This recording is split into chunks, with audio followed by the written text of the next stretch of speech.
Good afternoon, Ms. Shirbisheh. Can you state your name to the tribunal?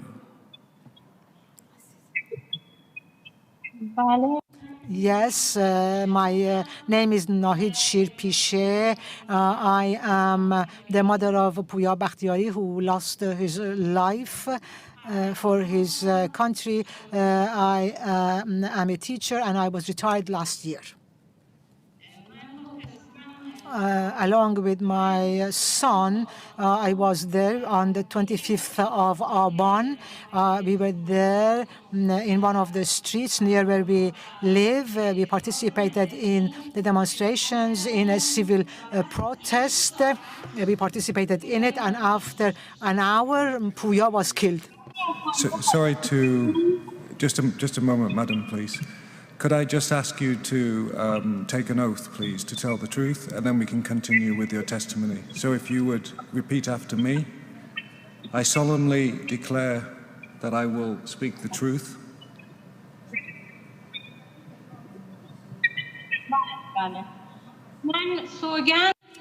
I swear to tell the truth, and I am... The truth. I solemnly swear to tell the truth, the whole truth, and nothing but the truth. If you just repeat that.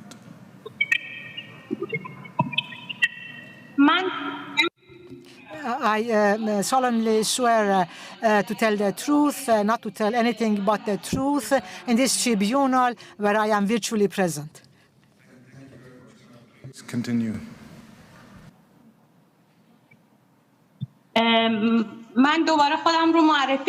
Shall I introduce myself again? Continue with your statement.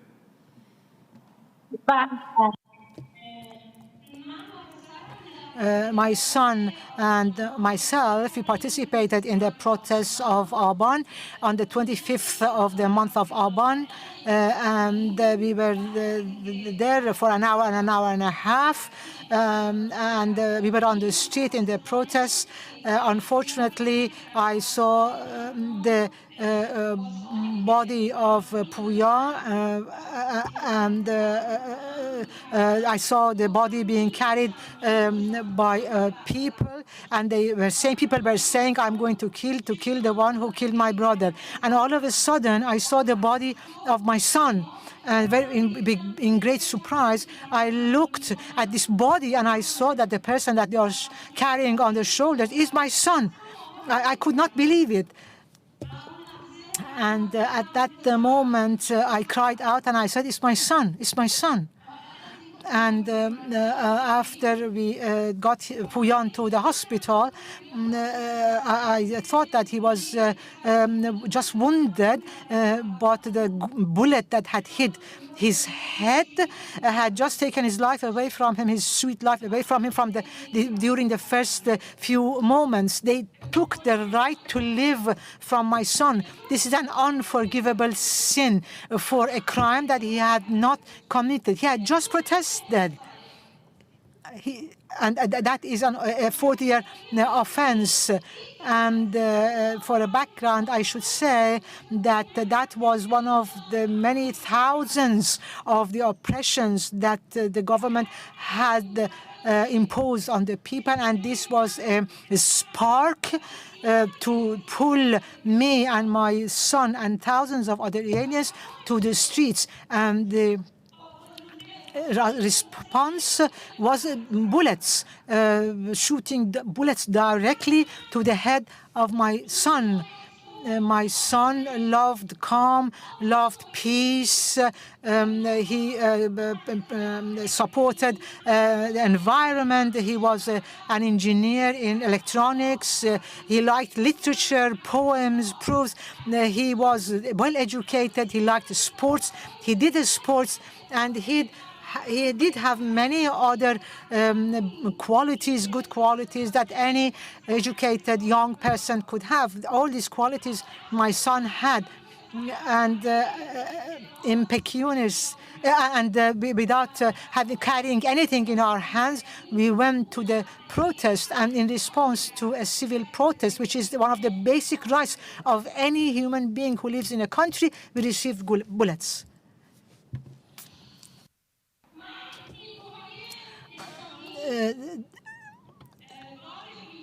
The military forces, the special guards, and the other officials of the Islamic Republic. I saw them that evening. I saw them with weapons, but I never thought that they would use their weapons as a tool to kill Iranians. I thought that this is for show, just to intimidate the protesters. I never thought that they would shoot the head of my son with their weapons. I thought that the bullets were artificial. I thought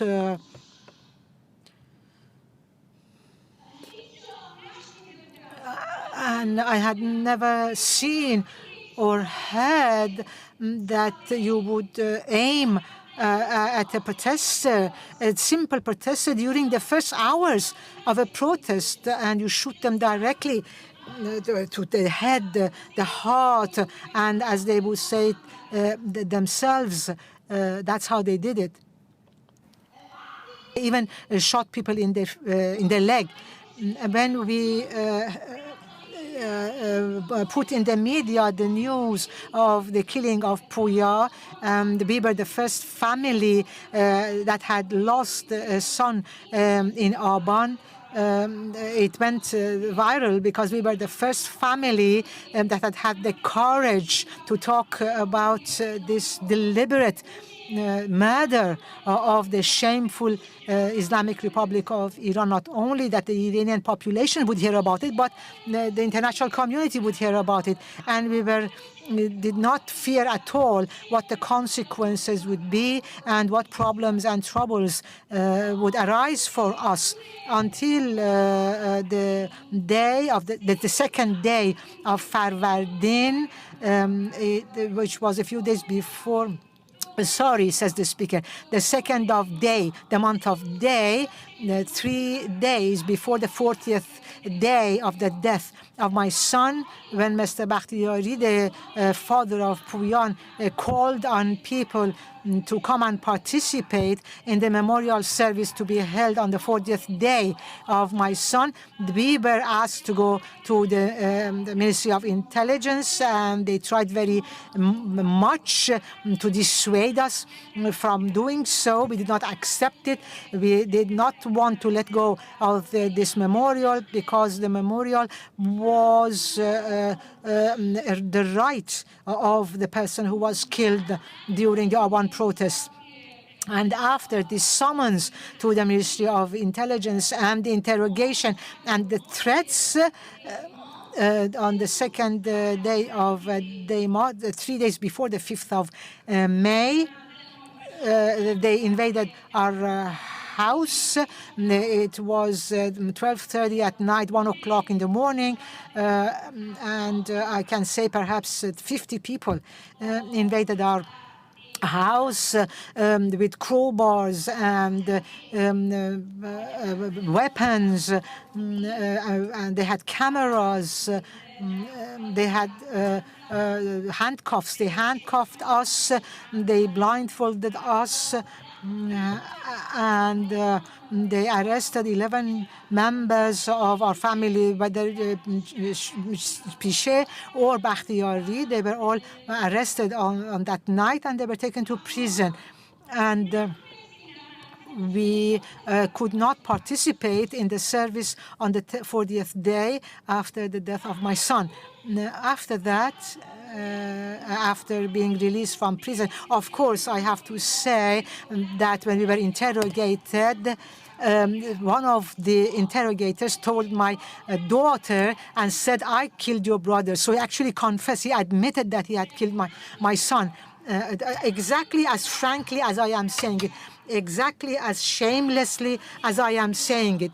And after we were released from prison, continuously we were threatened through phone calls. We were given ultimatums. Our house was attacked every time. They arrest us, we detain us, they threaten us, and they always say because of security reasons, your offense is going to be very heavy. Why? My son has been killed. Why is it that our offense, our crime is going to be, our charges are going to be very heavy? In what country, in what place, if you seek justice, it is going to be an offense, it's going to be a crime.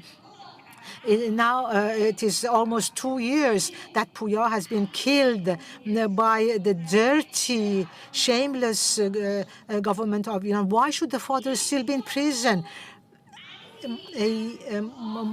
More than 1 year, the father of Puya is spent in prison. Even right now, he is in prison. He is in solitary confinement. He has no right to contact the outside world. He is prohibited to have contacts. He is prohibited to receive visitors. And what they are asking is that he has to ignore his petition. And he does not accept. And why should he accept? For what crime was my son killed? And our crime is nothing but to demand that the regime and the government answer our question and say why it is that our children were killed. And because they have no response to give to this question, because they don't have a logical response to give us, ultimately they resort to force, to threats. They imprison us, they detain us, they arrest us, and they threaten us to all of these. And each time that they call us on telephone, they say, right now we are going to come and we are going to arrest you. But we have no fear of being arrested, because we know that we have the right on our side.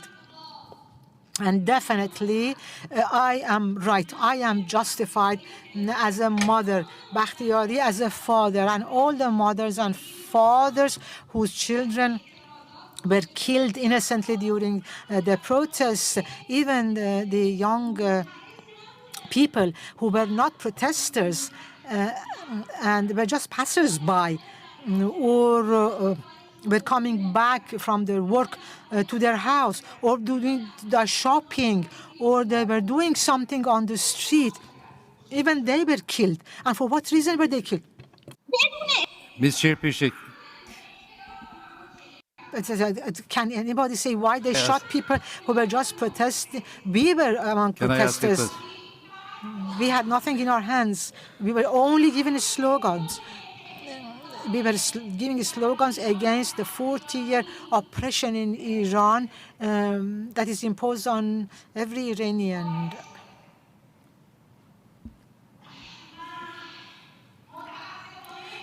And unfortunately, when I hear what the authorities themselves say to the effect that we have a free country and Iranians have the freedom of speech, I really bitterly chuckle, and I have a bitter smile on my lips about this, because it's very well known what the response is. The photo of my son, Puya Bakhtiyari, that you can see on my chest.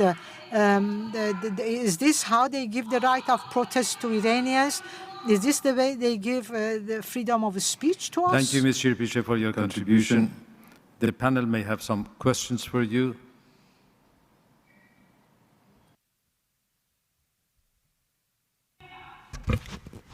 Thank you very much. The panel offers its condolences to you, and we're very sorry to hear of everything that's happened. I just have a few questions.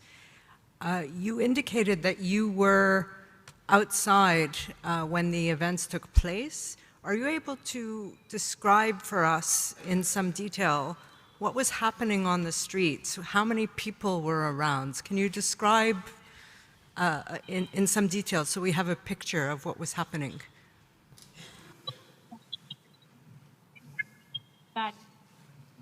Yes.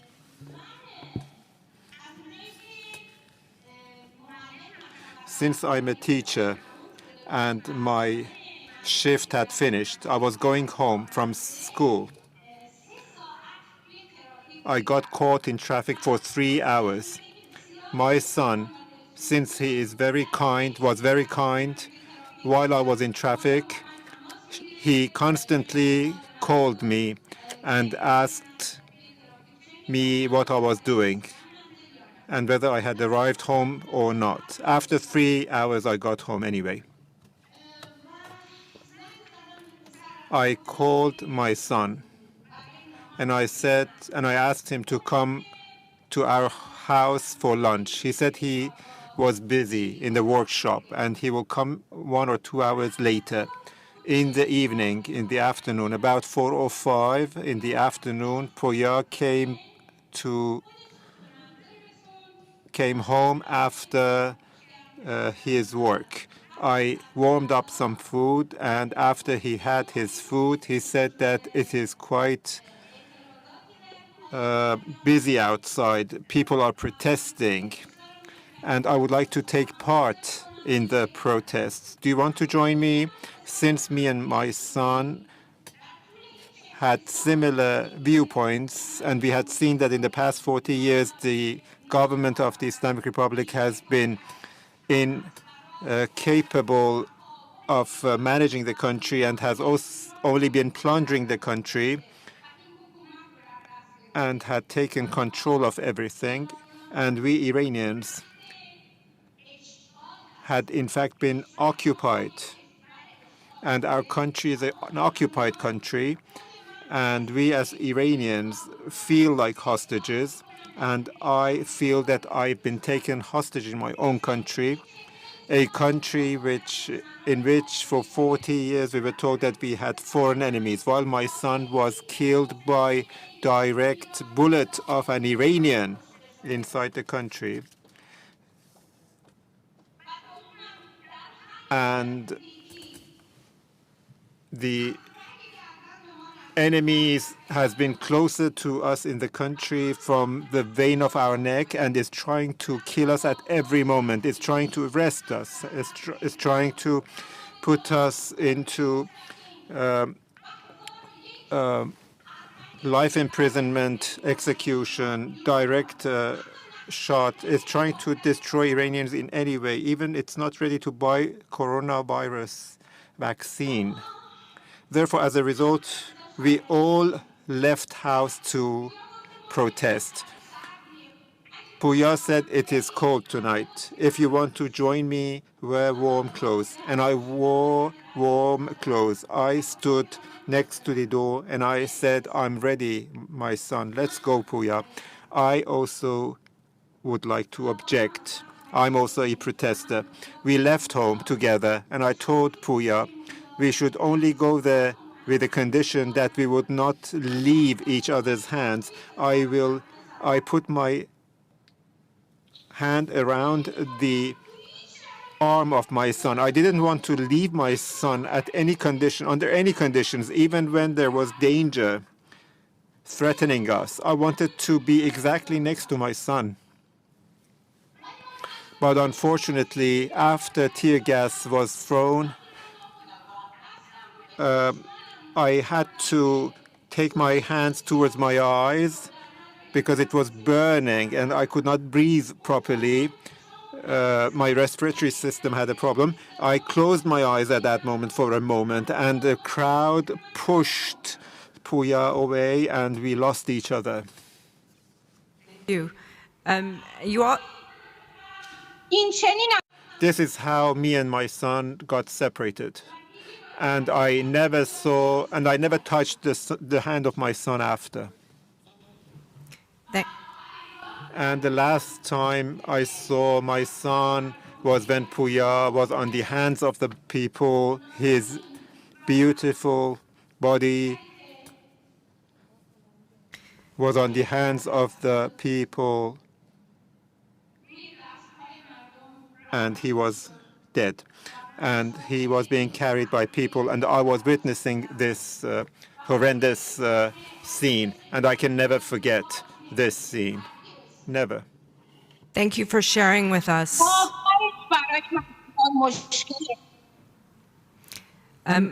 I just have an additional question. You indicated that you,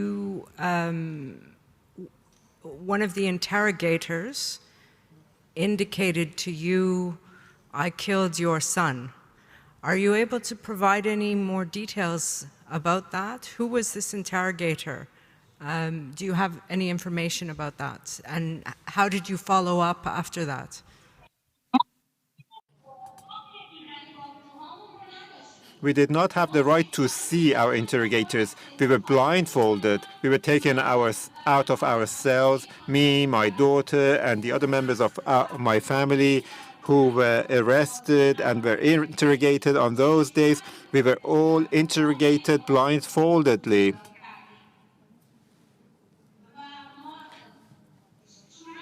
And we were not able to see the face of any of these interrogators, and we could only hear their voices. My daughter was told that, well, just think that I have killed your brother.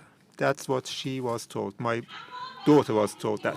But after we were released, and we were summoned several times to the State Security and Intelligence Center, we were told that the rioters, rebels have killed my son. This is while my son had no enemies, and these were just the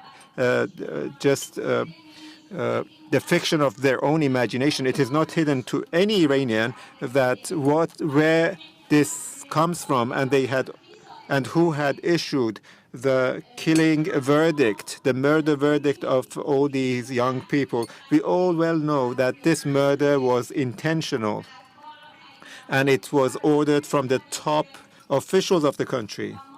And we want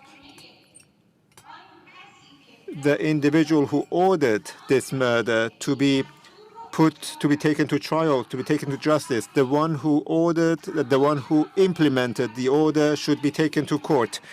All the individuals who were involved in this crime should be taken to trial, into a legal trial. We ask the international community and we ask those responsible for human rights to follow up the case of the killing of 4,811 of those who have been killed, and maybe even more, of the Iranian children. So we ask the international community to follow the cases of the murder of our children, the children of people who have been killed by direct shooting.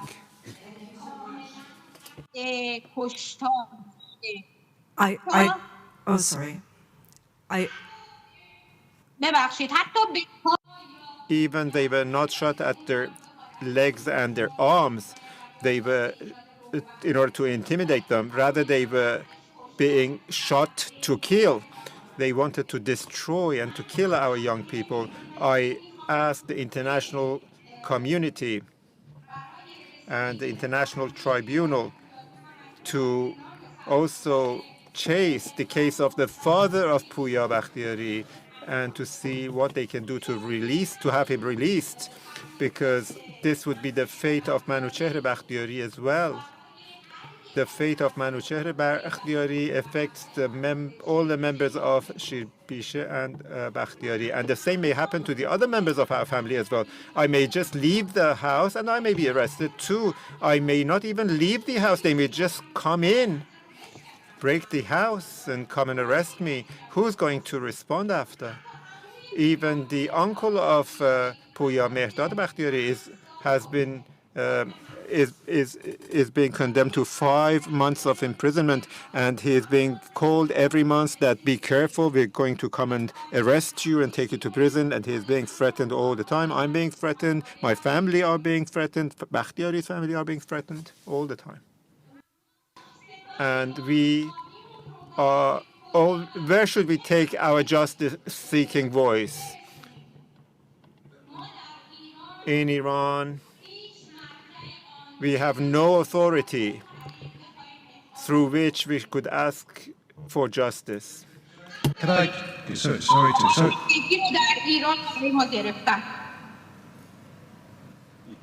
Could you just repeat what you just said, please? The last sentence.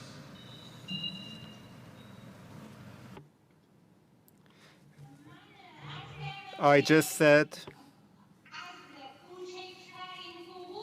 we are deprived of all our civil rights. My family have been deprived of all civil rights. Could I ask you a couple of questions?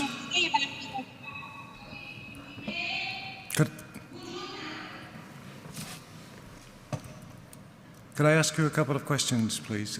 One, I think you mentioned that the father of Puya was being held in prison. Is that right?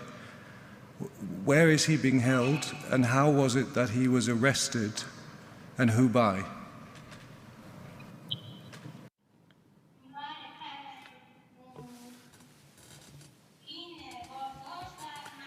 He was arrested in his brother's house.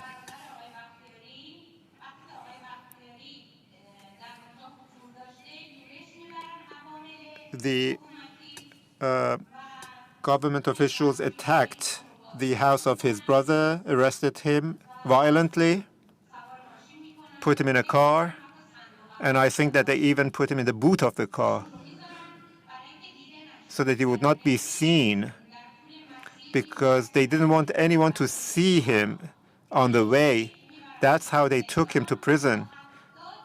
And we were not aware of him for 70 days. And when my daughter was worried about her father and did not have any news of her father and called to see how her father was doing, I was witnessing their conversation, the conversation of my daughter with the intelligence office, and she was being told that Ms. Shirbisheh's crime is also heavy. What does this have to do with that?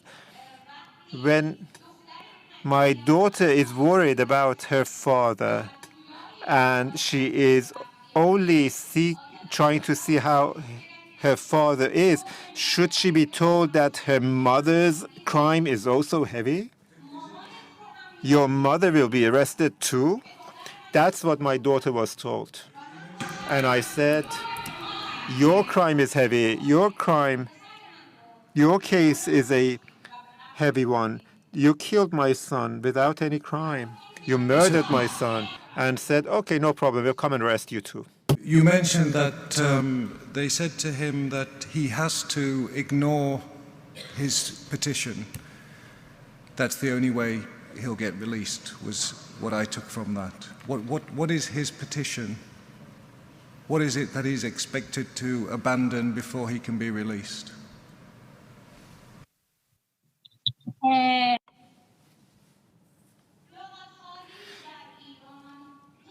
Seeking justice is a grave crime in Iran.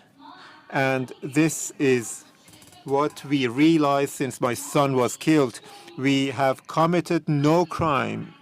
I am a teacher. I used to go to school every day. I used to teach with love every day. I did my duty in the best way, and I went back home. We were a very simple family, living a simple life. We had an average life, middle-class life. We were neither members of any group or party, and we did not have any political activity. We had a very simple life until on 25th of Aban, as I explained, in such a way my son was killed. And since we said and we objected to the killing of my son, we became criminals. And from that moment on, we have been prosecuted. We are under threat, and the government is threatening us, and we never feel safe. We have never felt safe afterwards. All of the members of my family, Puya Bakhtiari's family, have been banned from leaving the country, and the arrest warrant has been issued for all the members of our families. Our mobile phones have been taken from us several times. They have never been returned to us. And even the mobile phone of my son, which could have been the most valuable memory of my son, because it included some pictures and films of our family, which was taken by him. That telephone has also been taken by the security and intelligence agents after they attacked our family on 2nd of day. When they attacked our family, there were 50 of them who attacked our family. They searched all the house and they took the pictures of my son from the wall, and they took all the banners off the walls in a rude manner. They tore everything apart, while me as a mother have the right and should have the right to put the picture of my son on the wall. So I'm deprived of even that right. And the laptop of my son, his card, his memory diary, and my diary, and all the objects that belong to Puya were taken from our house. And now it is about 2 years which has passed, and none of these objects have been returned to us. Puya's birth certificate, death certificate have also been taken so that we will not be able to use them and to show them anywhere. I'm really sorry for my government for doing this murder and for covering this murder by taking all these objects. These objects belong to Puya. They are all valuable to us. And now I have no picture, no film of my son. All the contents of his mobile phone are away from me. Should the information of Puya be in the hands of the intelligence service of Iran, or should they be with me? My mobile phone was also taken 3 days after the birthday of Puya in Shahribar, 22nd of Shahribar, while I was very sorry, very upset. I was living in my own house alone, where me and Puya, as you can see in the film, we lived under one ceiling and one roof. And in the absence of Puya, now I'm living in that house alone. So I was there sitting alone, and you can imagine what the situation would be, what the atmosphere would be when a mother's son is absent and the only companion of that mother was her son. So you can see how difficult such a situation would be for a mother. I suddenly saw that 4 people attacked my house and entered the house without any warning. I didn't even have my Islamic hijab, and this is why they always have been quite sensitive to Islamic hijab. And in the past 40 years, they have always stressed the importance of hijab. And when I told them that I need to have my Islamic hijab, they didn't give me any chance, and they just entered the house so suddenly. And they searched the entire house. They took my phone by force from my hand, out of my hand, and they took my diary, my memory book, and whatever I had in order to be in that I could have used to communicate or to show as documents on the killing of my son. They took them all away from us. Thank you very much for the testimony. I don't think there are any more questions from the panel. Oh, I beg your pardon, there is. Sorry, I have to ask you some questions. I want you to put your mind to what was happening before the tear gas. Can you do that for me? Just think about what was happening there before the tear gas. Can you do that for me? And then I'll ask you some questions. I'll give you a little bit of time. Think about what happened just before the tear gas. What was happening at that time? When you are ready, then I will ask you the questions about that.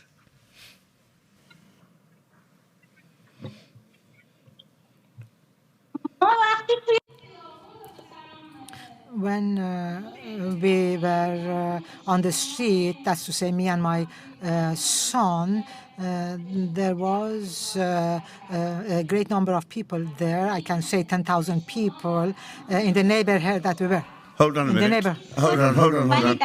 I will ask you some quick questions, one after the other. So if you just bear with me a little. So you said 10,000 people. I just want to get some idea because I'm a little slow in these things, you see. 10,000 people, were they men and women or both men and women there? Just tell me that and then I'll ask you the next question, please.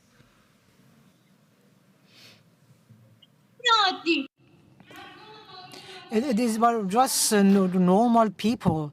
They had no weapons. Hold on, I'm sorry. I understand that they had no weapons and so on, right? Now, let me try again, because I want to get this written down properly, if we can. So you say there were lots of people there. Just think a little. Were there men and women? Of all ages, all groups? Were there lots of children? What's your thinking about that? Just tell me that. Yes, there were normal families there. You could see any age. As I told you before, you could even see people who were not even protesters. Who were just passers-by. They had just come out of their houses to run ordinary affairs, to go do their shopping, to go to the hospital, to go to where they worked, coming back from work. Or even children who were coming back home from school, even they were exposed to bullets. Well, was there a lot of noise around? Can you remember that? Was there noise around you, or was everything quiet?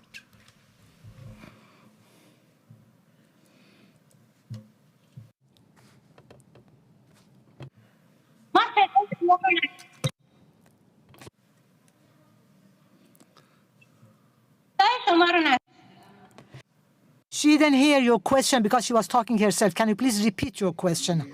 Oh, I'm sorry. Was there a lot of noise around you there just before the tear gas, or was it things were quiet?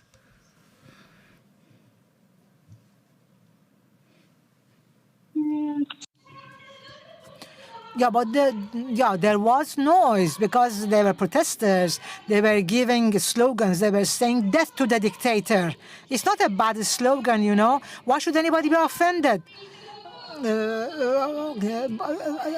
Do they consider themselves to be dictators? If they are dictators and they are offended, then they could come and declare publicly that they are dictators. I understand that. I'm not here for that. So they were shouting death to the dictators. Were they singing songs as well?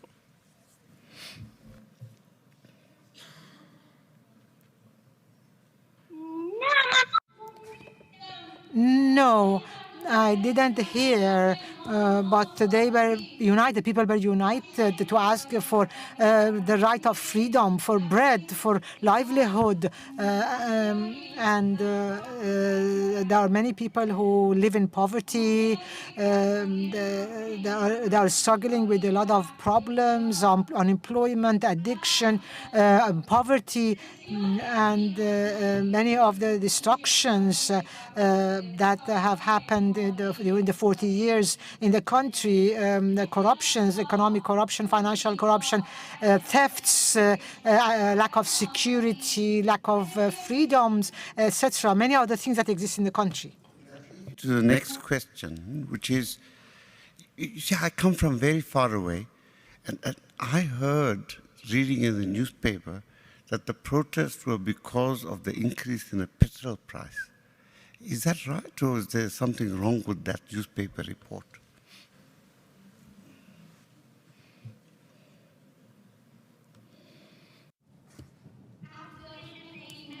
The rise in the price of petrol all of a sudden during one night, it was only a pretext. People's patience had come to the brim. They couldn't take it anymore. For 40 years, people have tolerated the pressure, and here and there, they have tried to protest and to make their voices heard by the government. They have not succeeded. So that night, all of a sudden, this sudden rise in the price of petrol, it became a trigger. It became a pretext for the people to just flow out in the streets, to rush to the streets. And myself and Puya, who went to the street that night, we could have managed, as far as our livelihood is concerned, we could have managed the rise in the price of petrol. But the continuation of thousands of this oppression and suppression that we had tolerated for 40 years, we couldn't take it anymore. It's like a cup which is full of water, a bowl which is full of water, and you need only one drop to make it overflow. The rise in the price of petrol, it was exactly like that, and that made us come to the street. We are noble, patient people, and we try to live with any kind of conditions. We had tolerated everything, always hoping for a better future, for brighter days. But when we saw that the passage of time is not solving any problems, and we saw that being patient makes us go deeper and deeper in our misery, and there is no other solution, no other result, we came to the conclusion that being patient is not proper anymore. We won't do it anymore. And it was for all Iranians, not only educated and Iranians with awareness, but all Iranians statewide, that to say even in far-off places, in villages, everybody, young and old, any class or stratum that you wanted to consider, they all know what kind of catastrophe this government has created for them, and that there is no hope that their lives are going to improve, and that they are going to have more comfort. I'm sorry to interrupt you. I understand that very well, and I know all about that kind of thing. Now, leave aside the other people for a moment. When the petrol price increased, when you heard about it, what were you thinking in your own head and in your own heart? And let's not worry about other people for a moment. Let's see what you were thinking, because you are here. The other people will tell us what they are thinking.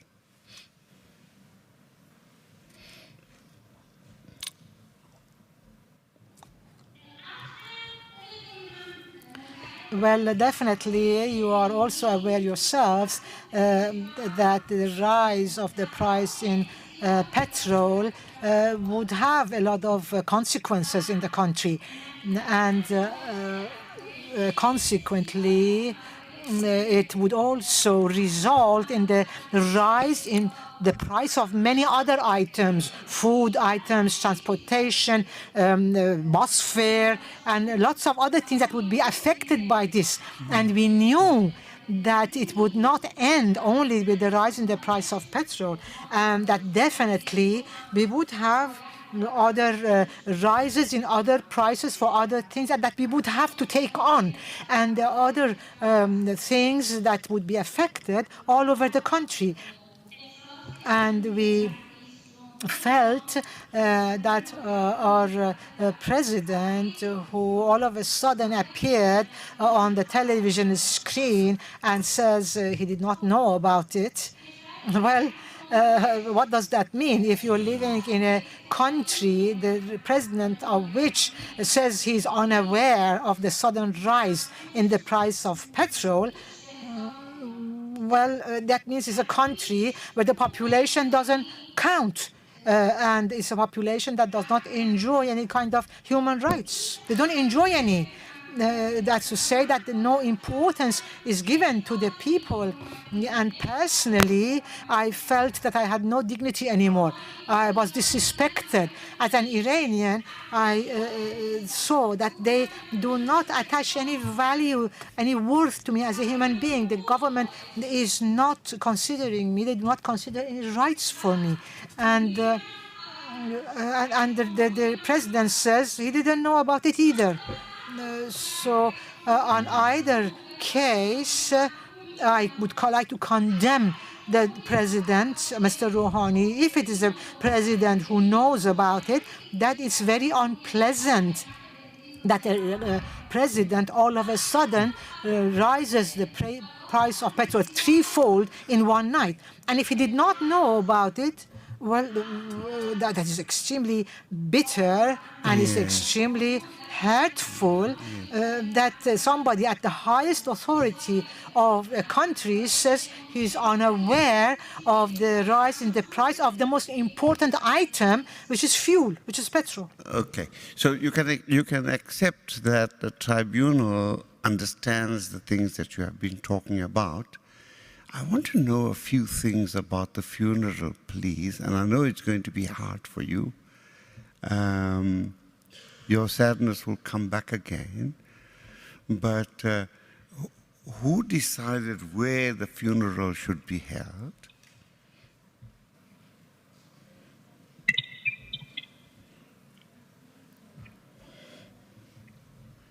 Sorry, could you repeat your question? Could you? Yes, Okay. yes. Yes, we do need such a tribunal. We do need it very much because when we have murderers who are at the highest authorities, where do we have to go to raise our voices? I understand that. I understand that. Okay, can we? Where was your son's funeral held? Where was the son's funeral? I'm just trying to understand that.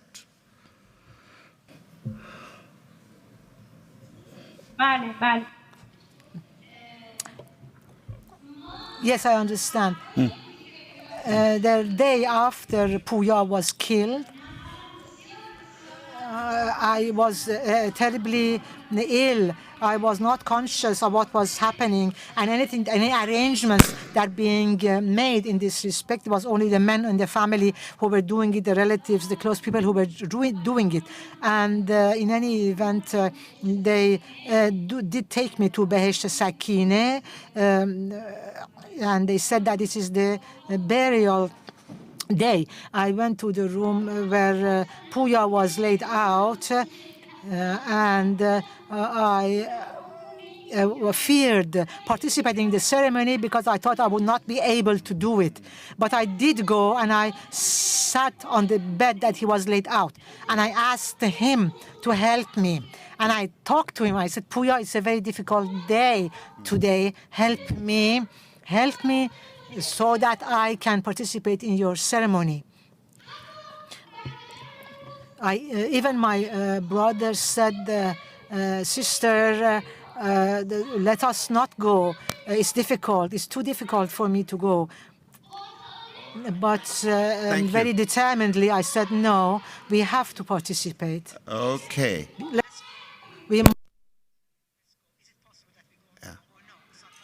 Right. I asked my son to help me on the bed that he was laid out in his bedroom. I looked at his photo. I talked to him. I had a conversation. I said, Puya, خانم شیرپیشه please help me. خانم شیرپیشه وقت ما بسیار محدوده. خواهشمندم دقت کنید. سوالاتی که از شما میشه دقیقاً فقط همون رو جواب بدید.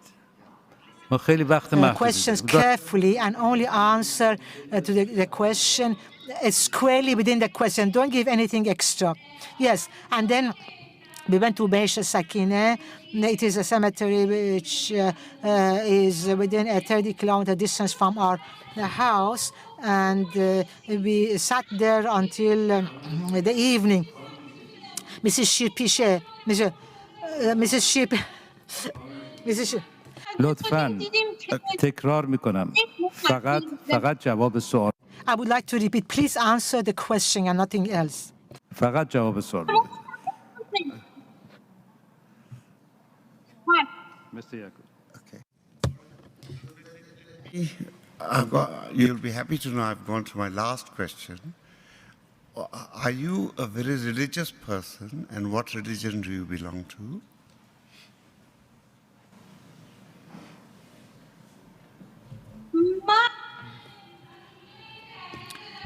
Since I was born in a Muslim family from a father and mother who were Muslims, I am a Muslim, but I follow human principles, and my son was the same. Okay, thank you very much, and I'm sorry to have troubled you so much. Thank you. So I think that's no more questions from the No panel. further questions. Great. And also the witness can be released. Ms. Shirbisheh, thank you very much for your testimony. Wait a moment. I know you had not planned to give testimony, but the panel has listened to everything you've said, and it's all very useful, and we're very grateful for the time you've spent and the effort, which we know was not easy. So thank you.